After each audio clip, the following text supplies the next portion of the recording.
வந்து வெத்தலை போடுறீங்க நீங்க? நான் 7 வயசுல இருந்து போடுறேன். 7 வயசுல இருந்து வெத்தலை? எங்க அப்பாவோட எங்க அப்பா நான் போடுவாங்க, தினம் நானும் கூட போடுவேன். அப்ப 7 வயசுல இருந்து வெத்தலை போடுறதுனால ஒத்த பல்லு கூட இது வரைக்கும் உங்களுக்கு போகலையே? பல்லு வேறு பல்லு இது வரைக்கும் எல்லா பல்லுமே இருக்கு. வயசு 100 ஆயிடுச்சு. அதே என் பல்லு விழுகாது. விழுகாது.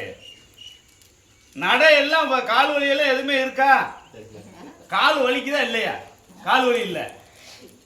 அப்பா உனக்கு வெத்தலை போடுறதுனால கால் வலி இல்லை, எந்த விதமான இதுவும் கிடையாது, பல்லும் போகல. வெத்தலை போடலைன்னா பல்லு வலி வந்துடும்.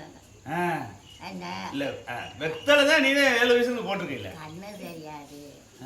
வெத்தலை நான் போடு. கண்ணு நல்லா தெரியும். எங்க அப்பா இடிச்சு இடிச்சு போடுப்பார். பரவாயில்ல. அப்ப வெத்தலைக்கு வெத்தலை வந்து போடுறது நல்லது. ஆமா, நீ போடு.